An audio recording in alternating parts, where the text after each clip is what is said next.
वालेकुम स्टूडेंट्स, आज हम वेन हॉल की बुक को फॉलो करते हुए चैप्टर 4 शुरू करेंगे। चैप्टर 4 है valuation of long term securities. ठीक है, तो सबसे पहले तो इसके कॉन्सेप्ट बेसिक्स जो हैं उनके ऊपर हम ध्यान देते हैं। ठीक है, तो इस चैप्टर में हम डील करेंगे दो तरह की चीज़ों को। एक होते हैं बॉन्ड्स और सेकंड में हमारे पास आते हैं स्टॉक्स। ठीक है, स्टॉक में फिर आगे फर्दर दो टाइप्स है, प्रेफर्ड स्टॉक और कॉमन स्टॉक। ठीक है, तो पहले अगर बॉन्ड्स की बात की जाए तो बॉन्ड्स जो होते हैं वो एक डेट इंस्ट्रूमेंट होता है। ठीक है, जिसके ऊपर आप इंटरेस्ट पे करते हैं। और इसके अलावा बॉन्ड्स जो हैं वो तीन तरह के होते हैं। एक होते हैं परपेचुअल बॉन्ड, दूसरे नॉन ज़ीरो कूपन बॉन्ड और ज़ीरो कूपन बॉन्ड। अब इनमें डिफरेंस क्या है? जो परपेचुअल बॉन्ड्स होते हैं वो कभी भी मैच्योर नहीं होते, मतलब ये कि उनकी जो फेस वैल्यू है हमें कभी भी नहीं मिलती और अनलिमिटेड टाइम के लिए हमें उसका इंटरेस्ट मिलता रहता है। ठीक है, सेकंड पे हमारे पास आते हैं non zero coupon bond. Non zero coupon bond में ये होता है कि एनुअल बेसिस पे या सेमी एनुअल बेसिस पे हमें इंटरेस्ट की फ़िक्स अमाउंट मिलती रहती है और एक स्पेसिफाइड पीरियड के बाद हमें जो उस बॉन्ड की फेस वैल्यू होती है, जो एक्चुअल वैल्यू होती है, वो भी हमें वापस कर दी जाती है ऑर्गेनाइजेशन की तरफ से। तो उसको हम कहते हैं non zero coupon bond. Third में हमारे पास जो आते हैं वो है zero coupon bond. Zero coupon bond में असल में होता ये है कि इसके ऊपर किसी किस्म का इंटरेस्ट हमें मिलता ही नहीं है। इसमें ये होता है कि जब आप बॉन्ड को परचेज़ करते हैं तो वो आपको लो डिस्काउंट वैल्यू पे मिल जाता है, मतलब कि उसकी फेस वैल्यू अगर 1000 है तो वो आज आपको 385 रुपये का मिल जाएगा। ठीक है, तो उसका होगा ये कि आपको 5 साल बाद उसकी फेस वैल्यू मिल जानी है। मतलब ये कि 385 का आप आज खरीदेंगे तो बीच में आपको कोई इंटरेस्ट की अमाउंट नहीं मिलनी और 5 साल बाद आपको 500 या 1000 रुपया जो उसकी फेस वैल्यू होगी वो मिल जाएगी। तो ये हो गया ज़ीरो कूपन बॉन्ड। सेकंड हमारे पास स्टॉक में आता है preferred stock. Preferred stock accounting के स्टूडेंट्स को ज़्यादा अच्छे से पता होता है कि प्रेफर्ड स्टॉक वो स्टॉक्स होते हैं जो ऑर्गेनाइजेशन जिनको डिविडेंड पहले पे करती है बनिस्बत कॉमन स्टॉक के। तो प्रेफर्ड स्टॉक में फिर नॉन कॉल एक्सपेक्टेड और कॉल एक्सपेक्टेड है। नॉन कॉल एक्सपेक्टेड तो सिंपल प्रेफर्ड स्टॉक होते हैं कि मतलब जो एक दफ़ा इशू कर दिए जाते हैं और हमेशा के लिए उनके ऊपर डिविडेंड मिलता रहता है।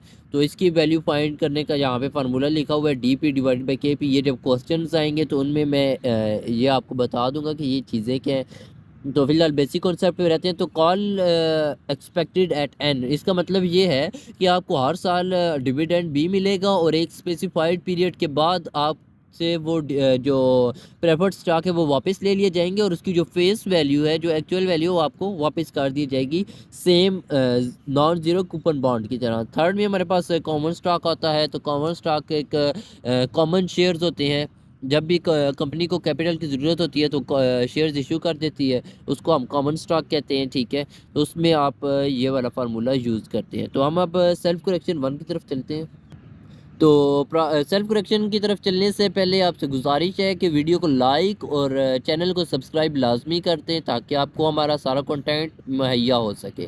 तो सेल्फ करेक्शन 1 में कहता है एक कंपनी दी गई है और has an outstanding in 8% 4 year 1000 par value bond. ठीक है, यहाँ पे हैरिस ने खुद ही बता दिया कि ये एक बॉन्ड है। ठीक है, जिसके ऊपर 8% वो इंटरेस्ट पे करेगा और उसकी जो फेस वैल्यू है, मेचोरिटी वैल्यू, वो है 1000 रुपीज़ और on which interest is paid annually. Interest जो है वो एनुअली बेसिस पे किया जाएगा। ठीक है, अब यहाँ पे इंटरेस्ट की बात हुई है तो हमें पता चल गया कि ये bond non zero coupon bond है, क्योंकि दूसरी टाइप का जो बॉन्ड है वो ज़ीरो कूपन बॉन्ड था और उसमें इंटरेस्ट की वैल्यू जो है वो हमें नहीं मिलती। तो ये नॉन ज़ीरो कूपन बॉन्ड है। ए पार्ट में कहा गया है कि market required rate of return is 15%, what is the market value of the bond। अच्छा, इसमें कहा गया कि market required rate of return जो है वो 15% है। अब अगर आप बॉन्ड वाला फार्मूला देखें तो इसमें जो है एक आई इंटरेस्ट था, दूसरा KD यूज़ हो रहा था। ये KD वही वैल्यू है जो कि उसने बताया हुआ है रिक्वायर्ड रेट ऑफ इंटरेस्ट। ठीक है, इसको हम KD से शो करते हैं नॉन ज़ीरो कूपन बॉन्ड में या बॉन्ड्स में। ठीक है, तो T जो है वही नंबर ऑफ़ ईयर्स को शो करता है। ठीक है, तो इसके सोल्यूशन की तरफ चलते हैं। तो सबसे पहले मैंने इसका डेटा प्रिपेयर कर लिया। फेस वैल्यू इसकी 1000 थी। इंटरेस्ट रेट जो है वो 8% था। ठीक है, तो हमेशा जब भी आपको इंटरेस्ट का रेट दिया होगा तो आपने उसकी वैल्यू फाइंड करनी है, और वैल्यू जो रेट होगा उसको फेस वैल्यू से मल्टीप्लाई करना है। ठीक है, फेस वैल्यू 1000 थी तो इंटरेस्ट रेट 8% से मैंने इसको मल्टीप्लाई किया है, तो मेरे पास इंटरेस्ट की अमाउंट आ गई वो है 80। ठीक है, तो इसको आप कैपिटल आई से भी शो कर सकते हैं। थर्ड में जो है रिक्वायर्ड रेट ऑफ रिटर्न था वो के डी से हमने शो किया था, वो 15% था, तो 0.15। तो नंबर ऑफ़ ईयर जो है 4 ईयर्स दिए हुए थे। अब उसमें एक सबमिशन के निशान के साथ आई का फार्मूला लिखा हुआ था, उसका मतलब ये था कि जितने नंबर ऑफ़ ईयर्स होंगे उतने ईयर तक आप इस वैल्यू को एक्सपेंड कर लोगे। ठीक है, अब हमारे पास नंबर ऑफ ईयर 4 थे, तो I divided by 1 plus K D whole power 1, इसी तरह से होल पावर 2, होल पावर 3 और होल पावर 4 आ गए। ठीक है, अब क्या था कि मैंने जैसा कि बताया था नॉन ज़ीरो कूपन बॉन्ड में आखिरी साल में मैच्योरिटी वैल्यू भी मिलती है। ठीक है, मैच्योरिटी वैल्यू या एक्चुअल वैल्यू, ठीक है, जो कि इसकी यहाँ पे 1000 थी। मैच्योरिटी वैल्यू फेस वैल्यू एक ही चीज़ें हैं। ठीक है, तो इसका फिर यहाँ पे चौथे साल मैच्योरिटी वैल्यू को भी इसी नंबर ऑफ़ ईयर के अमाउंट के साथ हम डिवाइड करते हैं, तो M B divided by 1 plus K D whole power 4 आ गया। तो अब यहाँ पे मैं वैल्यूज़ पुट करता हूँ। आई जो है वो हमारे पास फिक्स 80 था, 1 plus 0.15 whole power 1 plus 80 divided by 1.15 का square plus 80 divided by 1.15 cube plus 80 divided by 1.15 की पावर 4 प्लस मैच्योरिटी वैल्यू हमारे पास 1000 है, डिवाइडेड बाय 1.15 पावर 4। ठीक है, तो अब हम इसको सिंप्लीफाई करते हैं, तो हमारे पास present value of this bond निकल आएगी, कि मतलब आज हम कितनी वैल्यू इस बॉन्ड को बॉन्ड के लिए पे कर सकते हैं। ठीक है, तो 80 डिवाइडेड बाय 1.15, तो ये मैंने वैल्यूज़ फाइंड कर ली। ठीक है, तो वैल्यूज़ फाइंड करके यहाँ पे पुट कर लिया। अब हम इनको ऐड करेंगे तो हमारे पास जो आंसर आएगा वो है 800, ठीक है, डॉलर्स या आरएस जो भी है। ठीक है, तो आखिर में बाकी अमाउंट्स तो 80 से छोटी यानी है, आखिर में ये 1000 था तो इस वजह से 571.75, तो इनको ऐड किया तो 800.14 आ रहा था, तो उसको मैंने इग्नोर किया, तो 800 हमारी अमाउंट आ गई। बी पार्ट तो बिल्कुल सेम इसी तरह से है। बी पार्ट में कहता है कि मतलब अगर ये जो 15% रिक्वायर्ड रेट ऑफ रिटर्न है ये 15 से 12% हो जाए, तो मतलब जो हमने सॉल्व किया है ए पार्ट में, वहाँ पे जहाँ पे हमने के डी की वैल्यू 0.15 रखी थी वहाँ पे 0.12 रख लेंगे। ठीक है, और 8% में 15.15 की जगह 0.08 रख लेंगे। ठीक है, बाकी डिफरेंस कुछ भी नहीं है। सी पार्ट में कहता है कि coupon rate were 15% instead of 8%। ठीक है, अब कूपन रेट अब वो चेंज करा है, मतलब वैल्यूज चेंज हो रही है, फार्मूला सेम और टेक्निक या कॉन्सेप्ट सेम ही रहेगा। कूपन रेट पहले हमारे पास 8% था, अब कहते हैं कि 15% हो जाए। ठीक है, और what would be the market value, अब फिर उसकी हमने मार्केट वैल्यू फाइंड करनी है। अगर कूपन रेट भी 15% हो जाए और रिक्वायर्ड रेट ऑफ रिटर्न भी 15% हो जाए, तो जाहिर सी बात है फिर उसकी वैल्यू मार्केट वैल्यू ही निकलनी है। ठीक है, 1000 इसका आंसर आएगा, आप फार्मूले में पुट करके देख सकते हैं। ठीक है, और if the required rate of return drop to 8%, required rate of return जो है मतलब 8% हो जाए। ठीक है, 15% से 8% हो जाए और कूपन रेट 15% हो जाए, मतलब उलट ए का। ठीक है, तो सिर्फ वैल्यूज़ चेंज होनी है, same formula same technique same concept use होगा। सेकंड सेल्फ करेक्शन है। ठीक है, सेकंड सेल्फ करेक्शन में एक कंपनी दी गई है जो कि डिविडेंड पे कर रही है, तो डिविडेंड का नाम सुनते ही हमें पता चल गया कि ये बॉन्ड तो बिल्कुल भी नहीं है, ये एक स्टॉक है। ठीक है, अब हम देखते हैं कि ये प्रेफर्ड स्टॉक है या फिर कॉमन स्टॉक है। पे अ डिविडेंड ऑफ 1.6 पर share in its common stock, अच्छा इसने खुद ही बता दिया कॉमन स्टॉक है। The company expect to increase dividend, अच्छा ग्रोथ रेट दिया हुआ है 20%। ठीक है, पहले क्वेश्चन पढ़ते हैं फिर फार्मूले के मुताबिक मैं आपको समझा दूंगा चीज़ें।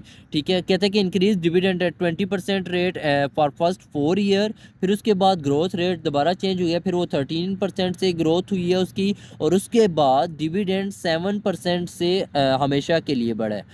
तो हमने क्या करना है कि the face growth pattern in keeping with the expected life cycle of earning, you require a 16% return to investment in this stock. अब रिक्वायर्ड रेट ऑफ रिटर्न जिस तरह के बॉन्ड में था इसी तरह ये 16% वही चीज़ है, और कॉमन स्टॉक में हम इसको के ई से रिप्रेजेंट करते हैं। What value should be place, अच्छा इसकी वैल्यू हमने बतानी है। अच्छा, यहाँ पे जो है ये अगर हम फार्मूला देखें तो यहाँ पे जी यूज़ हुआ है। जी जो है वो ग्रोथ रेट को ही शो करता है। तो इसमें हम ये फर्स्ट वाला फार्मूला यूज़ करेंगे, तो ये टेबल की फॉर्म में होगा क्योंकि ग्रोथ रेट चेंज हो रहा है। ठीक है, ग्रोथ रेट चेंज हो तो वो टेबल की फॉर्म में ही सॉल्व करते हैं। तो अब इसका सोल्यूशन देखते हैं। तो सबसे पहले तो मैंने यहाँ पे डेटा बना लिया। ठीक है, डी नॉट कहते हैं वो डिविडेंड जो हमें आज के प्रेजेंट में मिल रहा है। ठीक है, तो प्रेजेंटली हमें $1.6 जो है वो डिविडेंड मिल रहा था, तो 1.6 डी नॉट हो गया। अब जी यहाँ पे 3 किस्म के थे। पहले 4 साल जो है वो 20% ग्रोथ रेट रहा था, तो 20% 0.2 मैंने जी से शो किया है। फिर G1 से शो किया 13% 0.13, और थर्ड जो रेट था फॉर एवर के लिए 7% 0.07। ठीक है, तो के ई की वैल्यू जो है वो जो मतलब हम मार्केट से ले रहे होते हैं, या एक्सपेक्टेड रिटर्न जो है वो 16% था, तो 0.16। ठीक है, तो अब क्योंकि यहाँ पे ग्रोथ रेट चेंज हो रहा है तो ये टेबल से सॉल्व होना है, और टेबल से सॉल्व होने के लिए फिर ये हम पूरा टेबल बना लेंगे। देखने में ये एक ज़रा डिफ़िकल्ट लगता है, मगर मैं आपको कंसेप्चुलाइज तरीके से समझाऊंगा तो इंशाल्लाह आपको जल्दी समझ आ जाएगी, और एक दफ़ा देख के ही आप इजीली समझ जाओगे। ठीक है, तो ये वैल्यू जो हम प्रेजेंट वैल्यू फाइंड करते हैं, D not 1+G divided by 1+KE की पावर 1। ठीक है, ये है डिविडेंड जो हमें आज मिल रहा है, और 1+G ग्रोथ रेट जी है, और KE जो है वो रिक्वायर्ड रेट ऑफ रिटर्न है। ठीक है, इसी तरह से फिर पहले 4 साल तक इसी वैल्यू में यहाँ पे इसकी पावर बढ़ती रहेगी 1+G की, और इसी तरह से 1+KE की पावर भी बढ़ती रहेगी, क्योंकि पहले 4 साल जो है वो ग्रोथ रेट सेम रहा है। ठीक है, तो पहले 4 साल तक मैंने इसी तरह से 1+G की पावर इंक्रीज़ की, 1+KE की पावर इंक्रीज़ की, फार्मूला सेम रहा। ठीक है, अब 5वें साल में क्या हुआ कि ग्रोथ रेट चेंज हो गया। ठीक है, ग्रोथ रेट अब वो पहले वाला नहीं रहा, तो उसमें आपने क्या करना है, ये जो ऊपर वाली चीज़ है ये D not 1+G whole power 4, इसको हम कहते हैं D4 भी कह सकते हैं, क्योंकि चौथे नंबर पे आ रहा है तो D4। ठीक है, तो नेक्स्ट जो हमारा स्टार्ट हो रहा है वो आप समझ लें कि नेक्स्ट ऑब्जर्वेशन स्टार्ट हो रही है, जिसमें ग्रोथ रेट चेंज हो रहा है। ठीक है, नेक्स्ट एरा आ रहा है, तो वहाँ पे ये सारा जो पार्ट है ये डी नॉट का काम करेगा। तो यहाँ पे डी नॉट की जगह क्या आ गया, D4। ठीक है, तो D4 आ गया। अब ग्रोथ रेट चेंज हो गया, तो उस ग्रोथ रेट को मैंने G1 से शो किया, G2 से शो किया। ठीक है, तो यहाँ पे इसको मैं G1 कर लेता हूँ, क्योंकि मैंने डेटा में G1 लिखा था इस ग्रोथ रेट को। ठीक है, तो ये G1 हो गया। ठीक है, फिर सेम मेथड 4 साल तक ये ग्रोथ रेट रहा है, तो इसी तरह से अब 1+G की पावर को हम 4 साल तक बढ़ाते जाएंगे, जबकि दूसरी तरफ 1+KE को आपने नहीं छेड़ना, ये उसी पैटर्न में इंक्रीज होता जाएगा। 4 के बाद 5, 5 के बाद 6, 6 के बाद 7, 7 के बाद 8, क्योंकि KE जो है वो इंटरेस्ट रेट का काम करता है, जैसा कि हमने चैप्टर 3 में पढ़ा था। इंटरेस्ट रेट जो है वो फ्यूचर वैल्यू से प्रेजेंट वैल्यू में अमाउंट को लेके आता है। तो ये जो है फ्यूचर वैल्यूज़ हैं, तो ये जो इंटरेस्ट रेट ये वाला नीचे वाला फैक्टर है, ये इसको प्रेजेंट वैल्यू में लेके आएगा। ठीक है, तो 1+KE की पावर उसी पैटर्न में इंक्रीज होती गई है। ठीक है, जबकि ग्रोथ रेट ऊपर चेंज हुआ था, तो ये डी नॉट का काम कर रहा है। D4 1+G की पावर एक रेगुलर पैटर्न में इंक्रीज हुई। ठीक है, अब क्या हुआ कि 8 साल जब पूरे हुए तो 9वें साल फिर ग्रोथ रेट चेंज हो गया। ठीक है, और अब growth rate for ever change हुए हैं। तो अब ये वाला जो पार्ट है ये अगेन डी नॉट वाला काम करेगा, ग्रो डी नॉट वाला काम करेगा, और इसको हम कहते हैं D8। ठीक है, D8 क्योंकि 8वें नंबर पे आ रहा है, तो यहाँ पे फिर D8 आ गया। अच्छा, यहाँ पे आपने गौर से समझना है, जब भी एक फॉरएवर ग्रोथ का बात आ जाए तो वहाँ पे क्या होता है, D not 1+G divided by KE-G, ये फार्मूला है कांस्टेंट ग्रोथ का। अब ये 8वें के बाद साल में हो रहा है, तो इस वजह से होल पावर इस पूरे पार्ट की 5 आ गई, डिवाइडेड बाई 1+KE की पावर 8 आ गई, जो कि यहाँ पे थी। ठीक है, KE-G, KE वही ये वाला रेट है, और G ग्रोथ रेट है। तो इस टेबल में जब हम वैल्यूज़ पुट करेंगे तो हमारे पास एक आंसर आ जाएगा। तो नेक्स्ट मैंने इन फार्मूले में वैल्यूज़ पुट की हैं। ठीक है, तो अगर आप देखें तो डी नॉट हमारे पास 1.6 था, तो पहले 4 साल मैंने 1.6 पुट की है और ग्रोथ रेट 20%, 0.2 ही मैंने पुट किया 4 साल, ठीक है। होल पावर 4 उसी तरह से जैसे मैंने फार्मूले में बताया था। फिर यहाँ पे वैल्यू 3.32 आ गई है, ठीक है। उसकी वजह यही है कि ये वाला फैक्टर हमने ऊपर वाला जो था ये फाइंड किया है 1.6 मल्टीप्लाई 1.2 होल पावर 4, ठीक है। ये वाली वैल्यू फाइंड करके वो यहाँ पे आ गई है। अब ये डी नॉट वाला काम करेगी उसी तरह से। तो उसके साथ फिर ग्रोथ रेट अब 20 से 13% हो गया था, तो 0.13, ठीक है। अब 4 साल इसी तरह से 3.32 इंटू 1.13 की पावर 3 और 4 हो गई है। फिर इसी तरह से ये 4 साल तक चलेगा, ठीक है। 1.13 पावर 4 को 3.32 से मल्टीप्लाई करेंगे और डिवाइडेड बाय में 1 प्लस के ई उसी पैटर्न के साथ आ रहा है, ठीक है। अब यहाँ पे मैंने एक फार्मूला बताने में जो मिस्टेक की थी कि ये जो कांस्टेंट ग्रोथ के ऊपर पावर थी ये आपने नहीं लेनी, ठीक है। ये मतलब 1 ही होगी, मतलब कुछ भी नहीं आएगा इसके ऊपर। तो यहाँ पे ग्रोथ रेट फिर यहाँ पे चेंज हुआ है, 7% हो गया था। तो ये वाला फैक्टर ऊपर वाला आप फाइंड करेंगे, इसकी जो वैल्यू आएगी वो यहाँ पे पुट करनी है। तो इसकी वैल्यू आई थी 5.41, ठीक है। ये वाली वैल्यू मैंने यहाँ पे पुट की। अब ग्रोथ रेट 7% था तो 0.07 डिवाइडेड बाय के ई minus G, K E 0.16 minus G 0.07 divided by 1 plus K E power 8। अब यहाँ पे जो के ई यूज़ करना है वो मतलब के ई तो सेम ही था, वही यूज़ करना है 1 प्लस 0.16 होल पावर 8, ठीक है। यहाँ पे 8 ही रखना है, ठीक है। तो इनको फिर आप जब सिंप्लीफाई करोगे तो आपके पास ये वैल्यूज़ आ जाएंगी। अच्छा, इनको फिर जब आप ऐड करेंगे तो आपके पास आंसर आ जाएगा और आंसर है 33.43, ठीक है। तो ये इनको सिंप्लीफाई आप ऐड करके देख सकते हैं।